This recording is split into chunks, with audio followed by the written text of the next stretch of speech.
hablamos de resurrección. El triduo pascual efectivamente termina en Pascua, en resurrección. Y nuestro ciclo también triduo, pues también termina. Las preguntas que nos hemos hecho hasta ahora nos han conducido a plantearnos también unas cuestiones finales sobre la resurrección. Lo que nos cuenta el Nuevo Testamento y la comunidad cristiana sobre esa resurrección de Jesús es un dato histórico, volvemos a repetirnos. ¿Y cómo entender la vida con resurrección o sin ella? ¿Se puede vivir de la misma manera? ¿O el modo de vivir es completamente distinto? ¿Admitir o no admitir la resurrección nos deja indiferentes? ¿O todo cambia cuando proclamamos que Dios resucitó a Jesús? Pues para respondernos, para reflexionar, para que nos acompañe en este proceso, pues tenemos con nosotros a Cristina Hinojés. Yo creo que nadie en la sala desconoce a Cristina. Su imagen ahí junto al Papa en el sínodo, pues nos la repitieron bastante y nos llegó muy adentro, ¿no? Esa cercanía le daba precisamente un aire de reconocimiento y de autoridad. Ella estudió teología y la terminó en una facultad protestante, lo cual no la hace sospechosa, sino más bien la hace abierta a formas de pensar distintas que ella contrasta. Y en ese contraste de ideas y de formas distintas, pues se ha acostumbrado también a esa apertura de mente y a la claridad con que suele enfocar y centrar las cosas. Pues Cristina, te agradecemos mucho tu presencia aquí con nosotros y vamos a escucharte con muchísimo interés. Ya tienes el micro abierto y nos pones de fondo alguna imagen. Y gracias de nuevo a todos.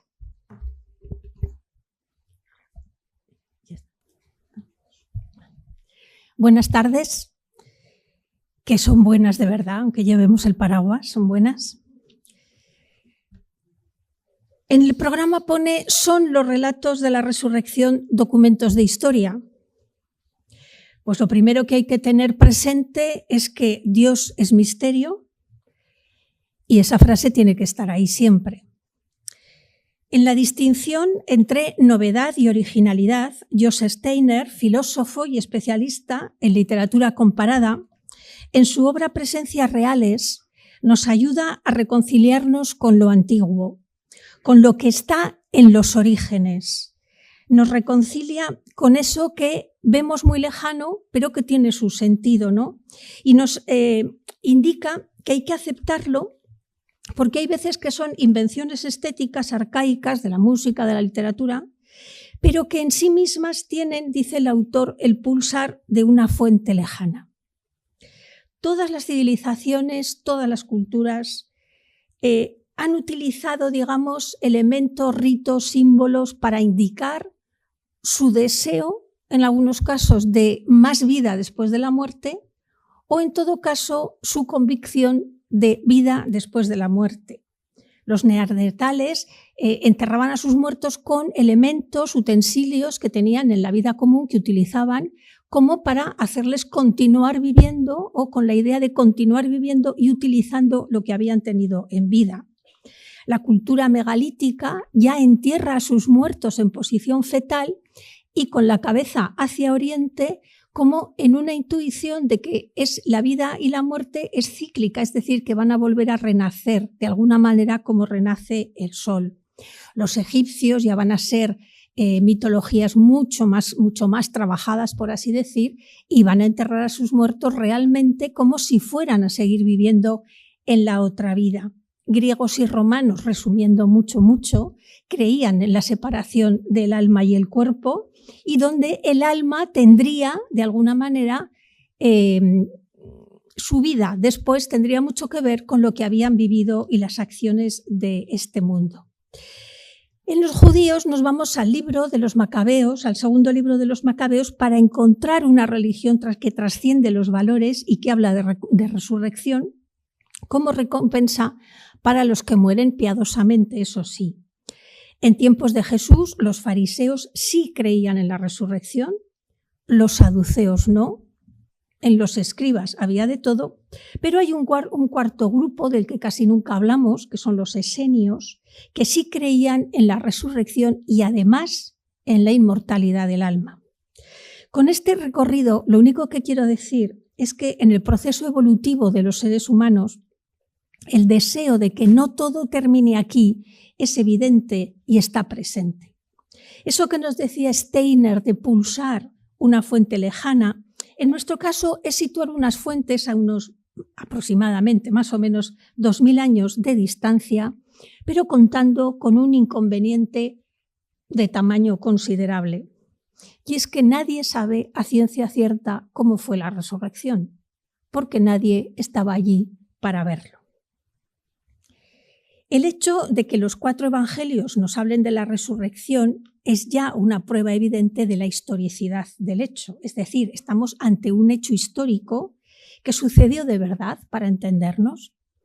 El historiador Flavio Josefo e incluso Tácito también harán referencia, Flavio Josefo más directamente, a la resurrección, Tácito no tanto, pero de alguna manera sitúan la figura de Jesús, sobre todo el primero, reconociendo que era un hombre maravilloso y hay un texto en el que especifica, hizo hechos maravillosos, murió y resucitó al tercer día, es decir, ha recogido algo. No son textos canónicos, por lo tanto son un apoyo para ver que es verdad que aquello pasó. En todo caso, estos textos nos hacen referencia una vez más a que estamos ante un hecho histórico, pero eso sí, un hecho histórico que sucedió fuera de la historia. Porque cuando alguien se muere, cuando nosotros nos morimos, nos salimos de la historia. Y Jesús murió, Jesús se salió de la historia. Porque la resurrección acontece fuera de la historia. Los evangelistas hablan con un lenguaje para que lo pudieran entender, sobre todo las personas que escuchasen sus textos, ¿no? Y escribían a su aire, a su estilo, a su manera, con sus ideas para las comunidades concretas que tenían, y no todos escribieron igual, aunque ciertos relatos o ciertas narraciones las contaban. Las contaban todos. Por ejemplo, en los textos de la resurrección, los relatos de las mujeres que van al sepulcro tienen muchas diferencias. Mateo solo habla de las mujeres que siguieron a José de Arimatea para el entierro, María Magdalena y la otra María. Marcos menciona, junto a María Magdalena, a María, madre de Santiago, y además añade a Salomé. Lucas, en el momento del entierro, había citado a las mujeres que habían acompañado a Jesús desde Galilea. Las menciona ahora con más precisión en su visita al sepulcro la mañana de Pascua.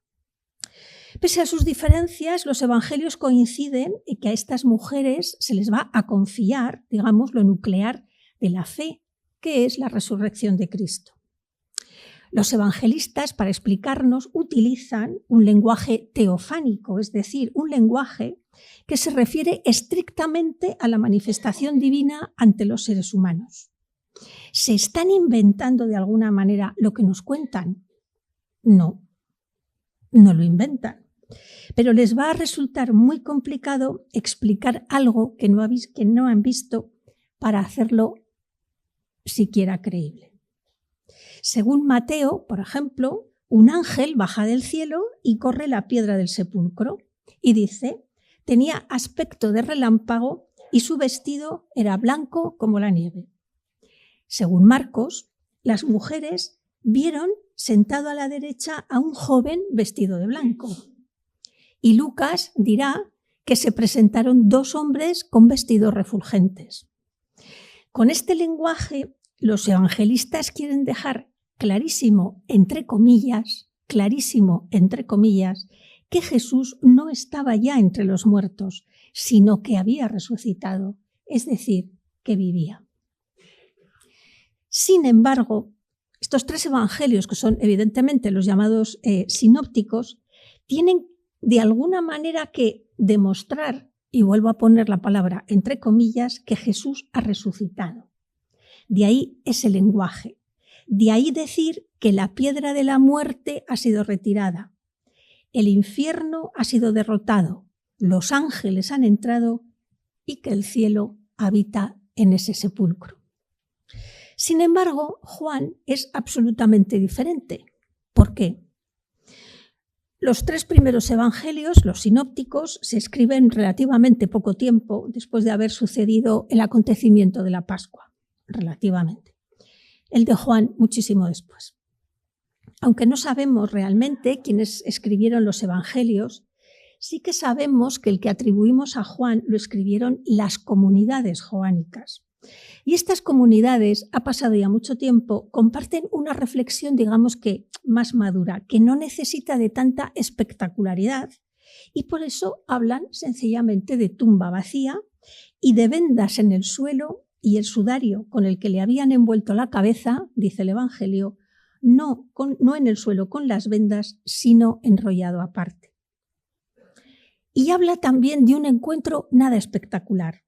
El encuentro de Jesús con María Magdalena, una conversación, podríamos decir, entre los dos, casi íntima, que recuerda mucho a la experiencia de Elías en la entrada de la cueva, donde descubre que Dios no está en lo espectacular, sino en la brisa.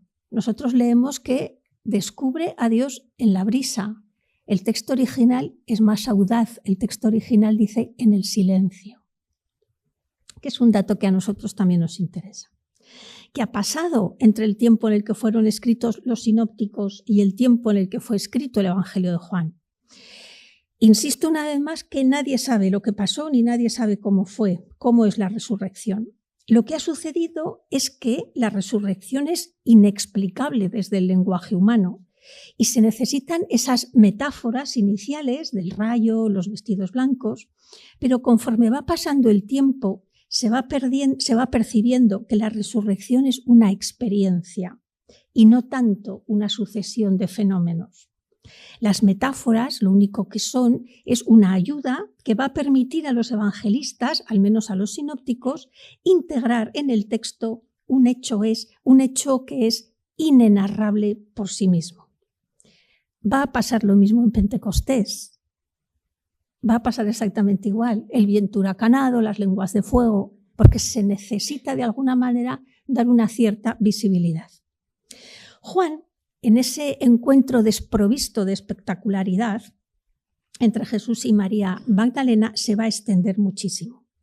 En ese diálogo entre ella y entre el que cree que es el jardinero, vamos a decir que de momento no lo reconoce, vamos a sostener esta imagen, no lo reconoce a pesar de tener una relación muy estrecha con él, muy especial con él. Jesús, en ese diálogo, en esa conversación tan íntima, le confía el mensaje concreto a ella. Ve y dile a mis hermanos. María Magdalena, solo va a reconocer a Jesús, solo va a reconocer al resucitado cuando, y de nuevo vamos a abrir comillas, escuché su nombre. Podríamos decir que es algo lógico, incluso humanamente hablando, que María Magdalena, cuya vida está impulsada por un amor pasional y compasivo, firme y tierno a la vez hacia Jesús, tenga su vacío, su dolorido vacío, lleno solo con su propio nombre. Nosotros mismos, cuando se nos muere alguien, de alguna manera solemos decir, es que es como si oyera todavía su voz. Eso lo decimos muchas veces, es como si oyera todavía su voz. Es una manera de expresar el dolor de la ausencia, que no deja de ser una forma de amor, pero también es otra forma de presencia. Para María Magdalena, su nombre significa encuentro, la presencia del Jesús vivo. Te he llamado por tu nombre, eres mío, dirá el profeta Isaías. La aparición, volvemos a poner las comillas, a María Magdalena, la consideramos entre las más íntimas. O sea, es una conversación, un encuentro, digamos, de los más íntimos.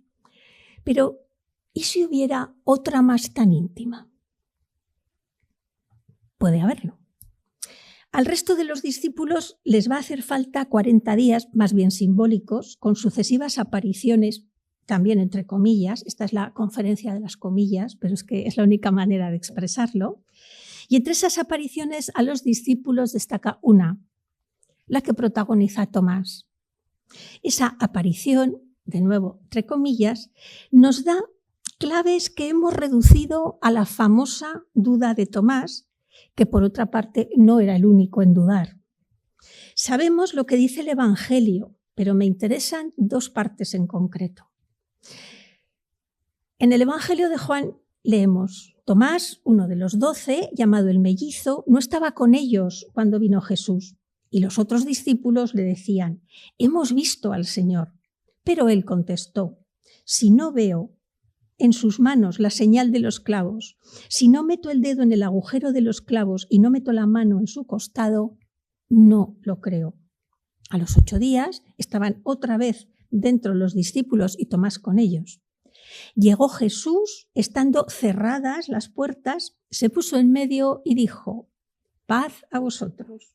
Luego dijo a Tomás: trae tu dedo, aquí tienes mis manos, trae tu mano y métela en mi costado, y no seas incrédulo sino creyente. Primero, el evangelista en este texto nos quiere decir que el que fue crucificado es el resucitado.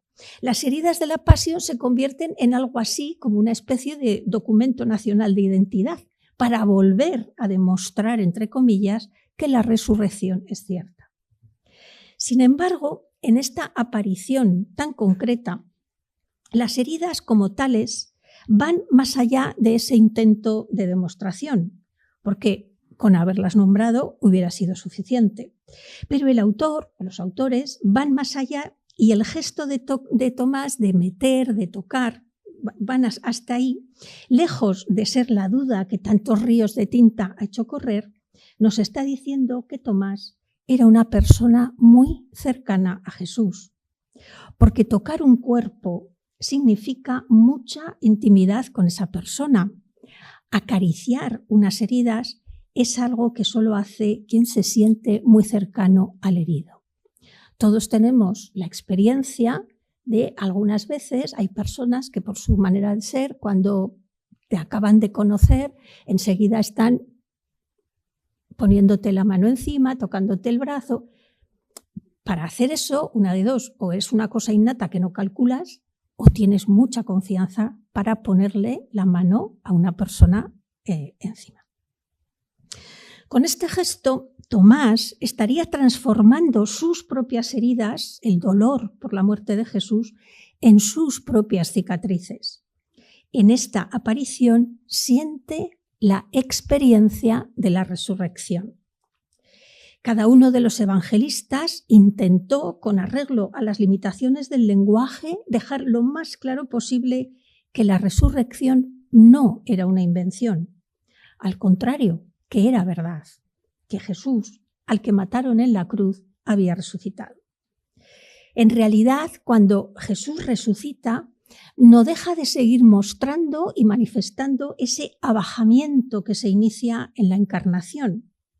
Pese al lenguaje de los sinópticos, no hay nada de espectacular en la percepción de la resurrección. La resurrección es absolutamente silenciosa. Va a ser Lucas quien al final de su evangelio va a dejar un relato muy sugerente, bien construido literariamente, profundamente teológico. Podremos decir que aunque es un relato corto, es una obra maestra. No de cómo resucitó Jesús, pero sí de lo que es la resurrección de Jesús. Pero ya no solo como una experiencia personal, que es lo que hemos ido viendo hasta ahora, sino lo que es la resurrección de Jesús en una pequeña comunidad. Es el pasaje que conocemos como los discípulos de Emaús. Los discípulos van andando, están en camino, un dato que es importante. El texto dice que Jesús resucitado se acercó, ni apareció ni se acercó, y se pone a caminar con ellos. Caminan juntos. Jesús no frena el camino de los discípulos, al revés, facilita que sigan adelante. podríamos decir que facilita, Jesús en ese encuentro facilita que sigan evolucionando en la comprensión de lo que ha pasado. Pues podríamos decirlo. Hay un elemento que sorprende en este texto y nos da una grandísima pista. Y es el nombre de uno de los discípulos, del único que sabemos cómo se llama, Cleofás. En la Biblia nada, pero en los evangelios mucho menos, no hay absolutamente nada puesto al azar. Todo tiene una intencionalidad. Y en este caso, que el discípulo del que conocemos el nombre se llame Cleofás, nos da una pista, porque Cleofás significa visión de gloria, no aparición de gloria.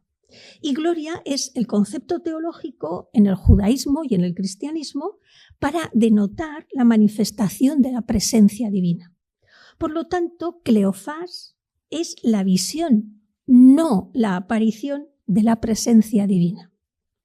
Cleofás no es del grupo de los 12, va en dirección contraria hacia Judea, no está con los otros escondido.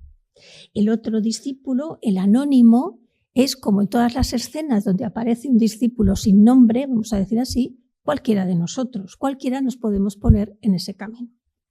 Esos discípulos tampoco lo reconocen y Jesús no se le ocurre acercarse y decirles, que yo soy Jesús, el crucificado, ¿sabéis? Que soy el resucitado ahora. No, Jesús no utiliza eso.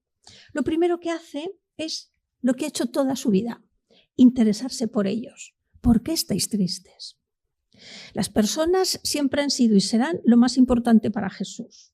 Ellos le cuentan, le explican, eres el único que no sabes, y plom, plom, plom, le cuentan las cosas. Bueno, y Jesús comienza a explicarles lo que nosotros hoy diríamos la historia de salvación, pero tampoco lo reconocen en esa historia. Dice el texto que lo invitaron a entrar a su casa, es decir, estos discípulos han aprendido lo que Jesús ha ido enseñando a lo largo de su vida y se preocupan por ese prójimo que se han encontrado en el camino. Lo invitan a entrar y lo invitan a cenar, a compartir la mesa. Solo, dice el texto, al bendecir y partir el pan, lo reconocen. Les vino a la memoria, sobre todo a la memoria del corazón, lo que pudieron celebrar con Jesús en la fiesta de la Pascua, porque aunque no pertenecieran a los 12, desde luego en la fiesta de la Pascua, que nosotros hemos transformado en la última cena, había más personas que los 12. ¿Sería ese gesto de ellos mismos de bendecir y de partir el pan lo que les evocó entender lo que había pasado? Y de repente no se pueden esperar y salen disparados a Jerusalén a contar lo que ha pasado. Pero el texto no nos dice qué pasa con Jesús. ¿Se va, se queda, desaparece? No deja de ser también una pista sugerente. Este encuentro en el camino, además, nos hace caer en la cuenta de algo curioso. Cuando se lee con mucha atención el Evangelio de Lucas, vemos que Lucas está empeñado, yo diría que casi haciendo encaje de bolillos, por dejar en buen lugar a Pedro. Cuando se lee con mucha atención el Evangelio de Lucas, se ve que va haciendo auténticas filigranas para que la figura de Pedro siempre quede en buen lugar, ¿no?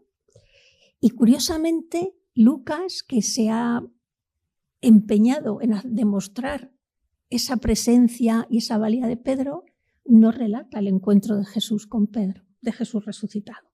En su lugar narra esta maravilla, que es un texto maravilloso, que es el texto de los discípulos de Emaús. Tampoco es casualidad. Cleofás era una persona muy respetada en la comunidad de Jerusalén y situarlo en ese relato le sirvió a Lucas para afianzar la resurrección de Jesús en esa comunidad. Cleofás es un instrumento, por así decir, un vehículo, vamos a decir, que utiliza Lucas para insistir en que la resurrección es cierta, que es verdad, una vez más, ¿no? Es decir, una vez más hay que buscar, y Lucas lo hace muy bien, una manera de mostrar la veracidad de la resurrección.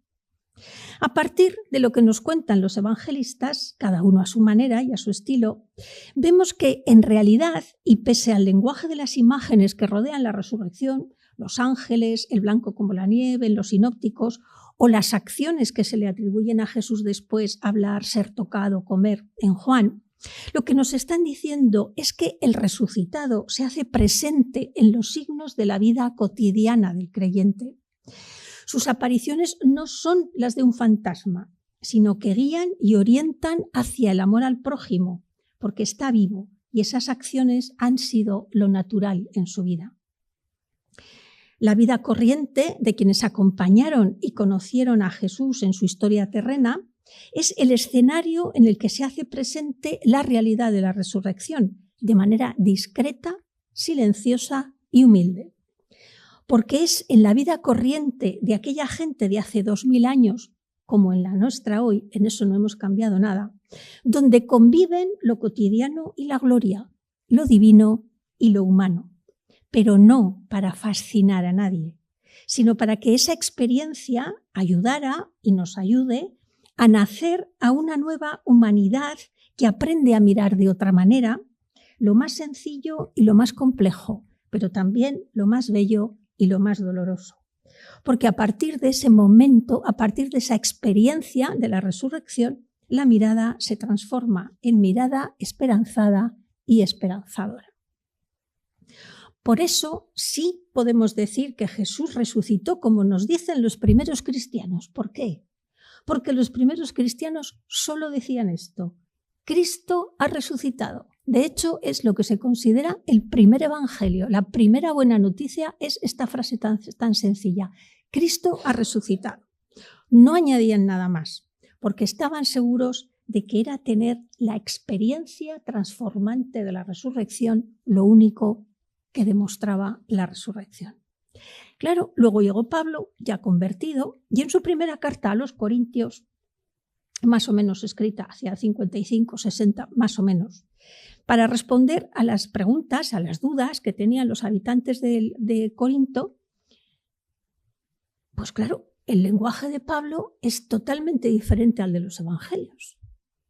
Cuando los cristianos decían esa frasecita de Cristo ha resucitado, Pablo no sabía quién era Cristo. Todavía no había descubierto nada.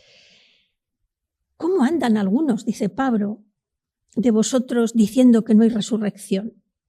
Y como respuesta, escribe Pablo: os recuerdo, hermanos, el evangelio que os prediqué, porque os transmití en primer lugar lo que a mi vez recibí. Es decir, Pablo ni piensa ni lo que le han dicho transmite.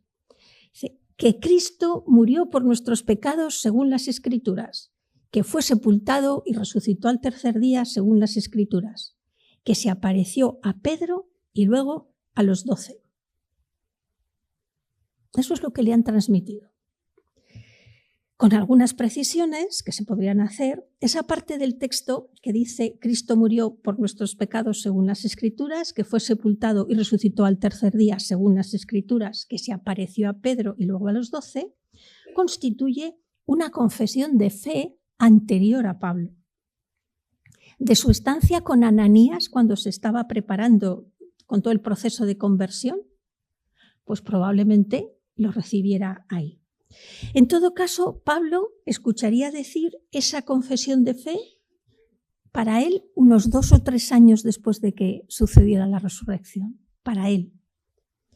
No utiliza un lenguaje teofánico, no es espectacular y no parece saber nada ni de las mujeres en general ni de María Magdalena en particular. A partir de esa y otras fórmulas repetitivas como Dios la resucitó, que vamos a escuchar en la carta a los Romanos, vemos que se toma como punto de partida la resurrección de Cristo y desde ahí la Iglesia primitiva se interesa por el Jesús histórico. Es decir, van al revés, desde la experiencia de la resurrección, bueno, vamos a reconstruir la historia y ahí entran los evangelistas, cada uno con su comunidad en la mente, cada uno con su experiencia, cada uno con su forma de escribir. Y a partir de esa experiencia de la resurrección de Cristo van a construir la historia del Jesús histórico. Hay varias confesiones de fe, ¿no? en el libro de los Hechos de los Apóstoles, en Filipenses, en autores posteriores, por supuesto. Nosotros hacemos una confesión de fe juntos cuando decimos: por nuestra causa fue crucificado en tiempos de Poncio Pilato, padeció y fue sepultado y resucitó al tercer día según las Escrituras. Es decir, en esta confesión de fe que hacemos en el credo, estamos repitiendo exactamente lo que decían los primeros cristianos antes incluso de que estuvieran escritos los evangelios. Por lo tanto, sí podemos decir que los relatos de la resurrección son documentos de historia, pero de historia de salvación, donde la exactitud precisa de los datos y el mismo orden, que es un poco caótico a veces, cede ante el mensaje liberador que quieren transmitir. Podemos decir que los relatos de la resurrección son muy parecidos a esta imagen de los azulejos que estamos viendo, ¿no? Esto no es la piedra del sepulcro decorada, esto es sencillamente un mosaico con una serie de elementos que rompen, diríamos, lo que es el conjunto de la imagen, de la escena, ¿no? La resurrección es como, o los relatos, mejor dicho, de la resurrección son como unos azulejos fuera de sitio en una composición cerámica. Esos azulejos son reales, auténticos, y nos obligan a mirar en el entorno para intentar entender cómo encajarlos en esa historia. Pero es un misterio, porque Dios y sus acciones son un misterio.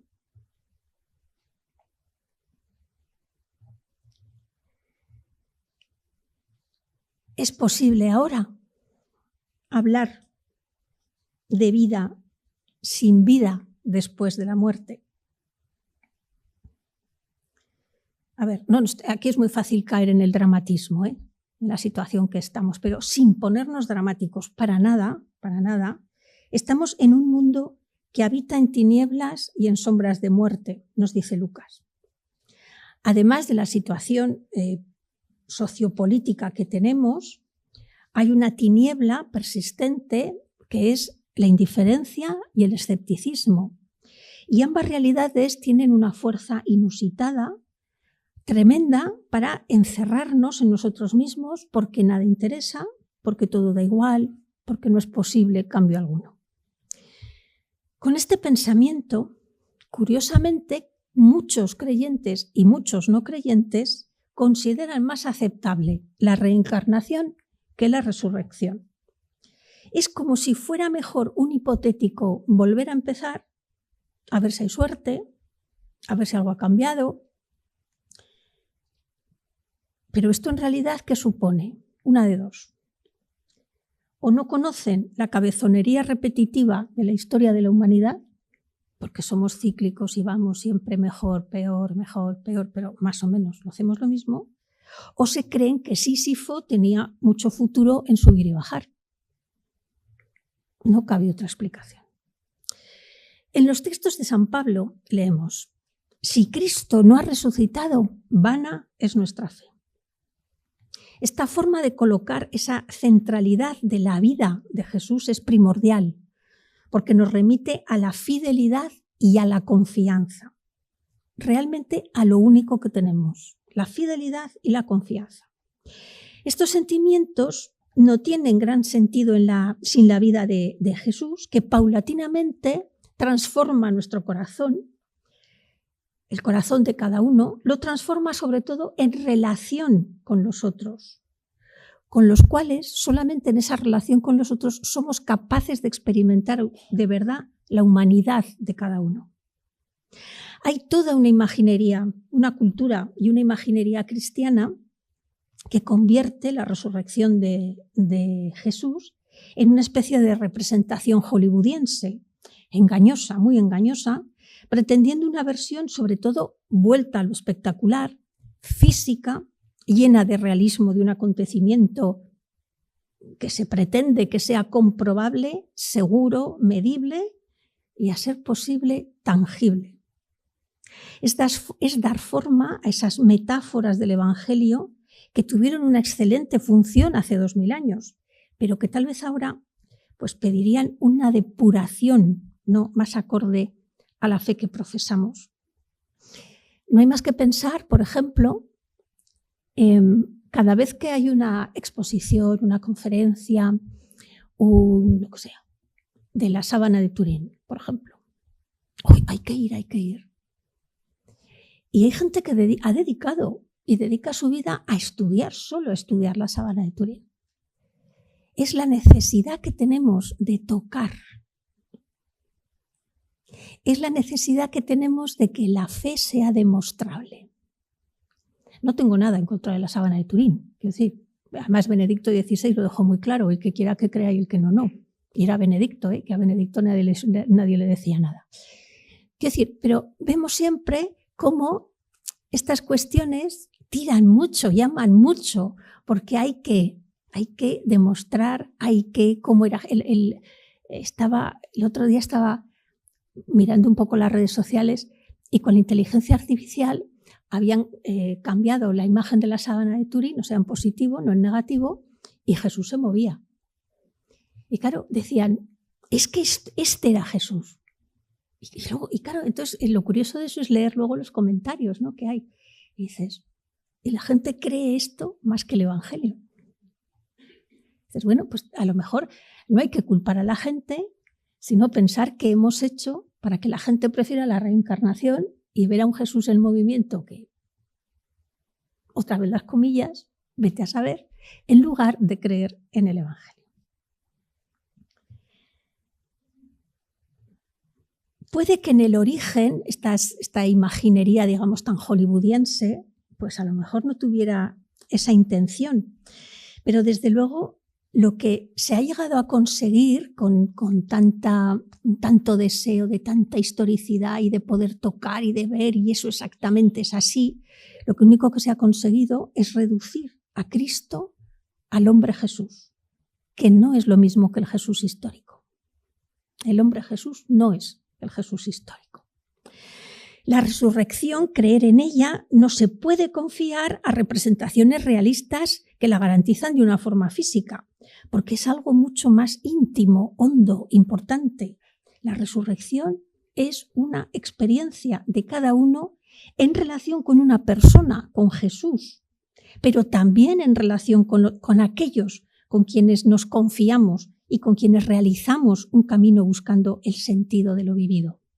¿No suena? Es exactamente lo que están viviendo los discípulos de Emaús. Vivir con otros un camino buscando el sentido de lo que hemos vivido, de lo que hemos experimentado. Es exactamente volver al texto de Emaús.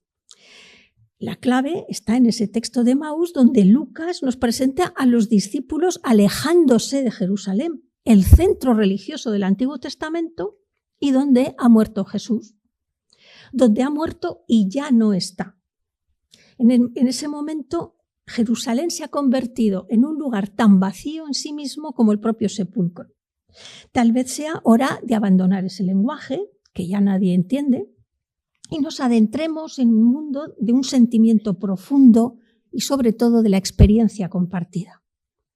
Nuestra aproximación a la experiencia que está viviendo, descubriendo a alguien, no puede ser desde luego llegar como el que lo sabe todo, sino que debe ser como la de quien acompaña a otro en su situación, en su búsqueda, en su descubrimiento de esa experiencia. Y por supuesto, y sobre todo, también de sus dudas. Dice Tomás Halik, a quien os aconsejo que leáis, que debemos de ser buscadores con los que buscan y cuestionadores con los que cuestionan.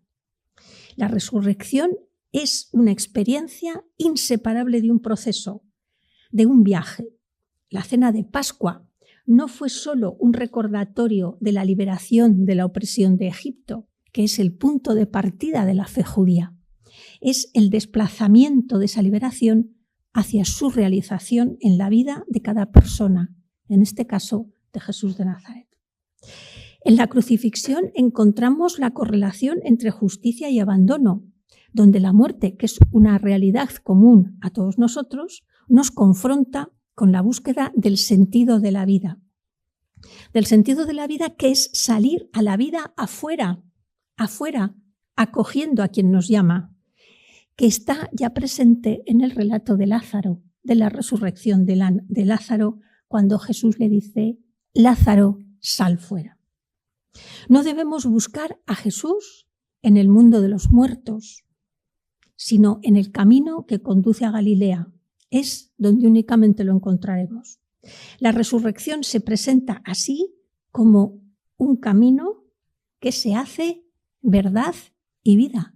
Es decir, es la experiencia de sentir a Jesús resucitado, que es camino, verdad y vida, como nos va a decir él. Pero hacerlo con otros seres humanos. ¿Por qué?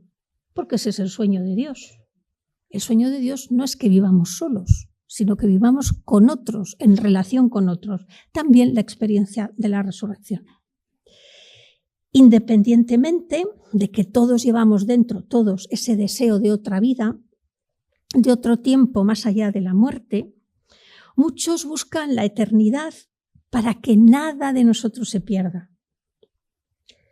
Pero si no nos perdemos, ¿cómo daremos fruto? Porque la semilla muere para que puedan brotar nuevos frutos. No deja de ser una paradoja, una más del cristianismo que es puramente paradójico. La resurrección es un proceso existencial de transfiguración que nos permite visualizar la vida más allá de cada persona y sus circunstancias, más allá del sufrimiento que cada persona pueda llevar consigo. La resurrección es vivir la esperanza no como una realidad estática, sino como una dinámica personal que nos lleva a desear, a conocer, pero sobre todo a hacer el bien. En Jesús, la verdad de la resurrección estuvo presente en cada persona a la que ayudó, sanó, escuchó, acogió y acarició. Porque la resurrección no es solamente algo para después de la muerte. Los encuentros de Jesús con esas personas a las que ayudó, sanó, escuchó, acogió y acarició fueron verdaderas Pascuas porque les transmitió la vida.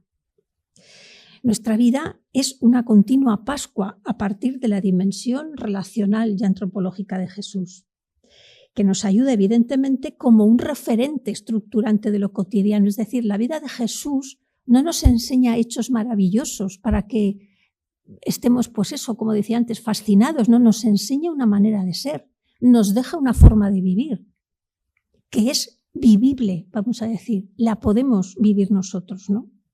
Lo que nos han dicho en el pasado y lo que nos dicen de Jesús ahora tiene que ver con el sentido interior de esa vida cotidiana que todos tenemos.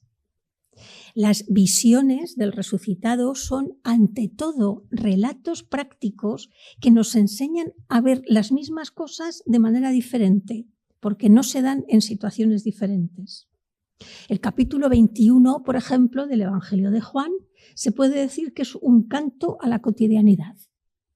Es un auténtico canto a la cotidianidad. Todos los relatos de la resurrección contenidos en ese capítulo son cuestiones cotidianas. Los discípulos van a pescar, no pescan, comen, no comen, vuelven. Jesús está presente, pero está presente en su vida. Y Jesús, la presencia de Jesús no la sienten en algo extraordinario, la sienten en la cuestión más cotidiana de su propia vida. Todos los relatos de la resurrección están llenos de preguntas. ¿Quién moverá la piedra? ¿Por qué lloras? ¿Por qué buscáis entre los muertos al que vive? ¿De qué estáis hablando? ¿Cómo ha ido la pesca? Y nuestra pregunta es, ¿cómo fue la resurrección? La resurrección irrumpe en nuestras vidas no como una simple declaración de hechos, sino en preguntas inquisitivas, muy inquisitivas. Las preguntas profundas no buscan información inmediata, respuesta repentina. Nos invitan a estar vivos de una manera nueva, a fiarnos y a confiarnos, a hablar en un nuevo lenguaje. El poeta Rainer Maria Rilke dijo: no busques las respuestas que no se te podrán dar ahora, porque no podrías vivirlas. Y de lo que se trata es de vivirlo todo. Vive las preguntas ahora. Tal vez entonces, algún día lejano en el futuro, poco a poco, sin siquiera darte cuenta, vivas tu camino hacia la respuesta. Esa vida eterna en la que muchos creemos y que nos fue regalada por Jesús no requiere de nuestro esfuerzo ni de nuestros méritos, sino de nuestra gratitud. La gratitud es la que hace visible aquí y ahora esa vida eterna, porque es no contentarse con la miseria ni con la mediocridad del mundo y de la propia Iglesia, y con nuestra propia limitación y fragilidad, sino ser capaces juntos de ser personas nuevas para un mundo nuevo que tenemos que vivir y que podemos construir aquí. Las desgracias, los sufrimientos de cada día deben acompañarse con las correspondientes resurrecciones diarias, que nos dejan siempre con sabor a más. Decía Kierkegaard que la esperanza es una pasión por lo posible. En un mundo señalado ciertamente por la oscuridad, fiar nuestro mensaje sobre la vida después de la vida a un simple futuro mejor es ridículo y directamente obsceno. Hablar de vida ahora, sin hablar de vida, de verdadera vida después de la muerte, es dejar esta vida, la que tenemos ahora, a medias. Pero tampoco sabemos qué es la vida eterna. Así que todo crecimiento, progreso verdaderamente humano, todo lo que signifique auténtica justicia y equidad en las relaciones sociales, todo lo que implique mejorar la vida de cualquier ser humano y, sobre todo lo que vivamos, compartamos, acompañemos, soñemos y hagamos, que sea desde el amor, con amor y por amor, porque es la única manera de actualizar la resurrección. Ese futuro que no sabemos cómo es, pero que se puede atisbar, gustar un poquito en esta tierra. El mundo no es una carga ni una penalidad, porque tampoco lo fue para Jesús, quien reía, bailaba, cantaba, leía, gozaba, paseaba, se asombraba, se conmovía, fue insultado, sufrió, pero amó con plenitud. Sí, Jesús se salió de la historia porque murió, pero no resucitó desde fuera de la vida, sino desde lo más profundo de la vida.